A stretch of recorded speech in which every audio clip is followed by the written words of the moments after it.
സംഭ്രമിക്കേണ്ട, ഞാനാണ് നിന്റെ ദൈവം. ഞാൻ നിന്നെ സഹായിക്കുകയും ശക്തിപ്പെടുത്തുകയും ചെയ്യും. എന്റെ വിജയകരമായ വലതു കൈ കൊണ്ട് ഞാൻ നിന്നെ താങ്ങിക്കൊള്ളും. നമ്മെ താങ്ങുന്ന ഒരു ദൈവം, നമ്മെ സഹായിക്കുന്ന ഒരു ദൈവം, നിന്റെ ജീവിതത്തിൽ നിരാശപ്പെടുമ്പോൾ നിന്നെ രക്ഷിക്കുന്ന ഒരു ദൈവം നിന്റെ കൂടെയുണ്ട്. നീ അതുകൊണ്ട് ഒറ്റയ്ക്കല്ല. ആരെല്ലാം നിന്നെ തള്ളിക്കളഞ്ഞാലും ഉപേക്ഷിച്ചാലും നിന്റെ രക്ഷകൻ യേശു നിന്റെ കൂടെയുണ്ട്. നീ ആ യേശുവിൽ വിശ്വസിച്ചാൽ മതി.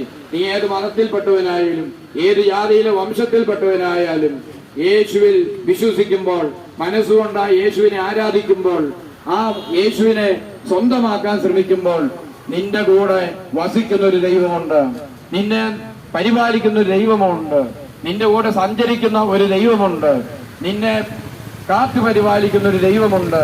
നിന്റെ സങ്കടങ്ങൾ, നിന്റെ രോഗങ്ങൾ, നിന്റെ പീഡകൾ ഇതെല്ലാം ഏറ്റെടുക്കുന്ന ആ ദൈവത്തെ നീ വിളിച്ച് അപേക്ഷിക്കണം.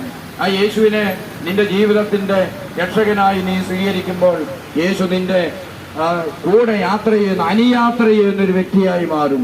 ആ രക്ഷകനായ യേശു ജീവിതത്തെ സഹായിക്കാൻ, നിന്റെ കുടുംബങ്ങളെ സഹായിക്കാൻ, ഒറ്റപ്പെടുത്തലുകളിൽ, ഏകാന്തതകളിൽ കൂടെ വസിക്കുന്ന യേശുവിനെ സ്വന്തമാക്കാൻ ഒറ്റ കാര്യം മാത്രമേ ഉള്ളൂ.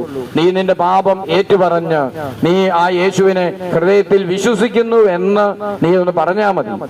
എന്റെ കൂടെ വരണം, എന്നെ സഹായിക്കണം, രക്ഷിക്കണം, എന്റെ ഈ പ്രതിസന്ധികളിൽ ഉത്തരം തരണം എന്ന് നീ യേശുവിനെ വിളിച്ചാൽ യേശു നിന്റെ ജീവിതത്തെ സഹായിക്കും. Hallelujah, hallelujah, hallelujah, hallelujah, hallelujah, hallelujah.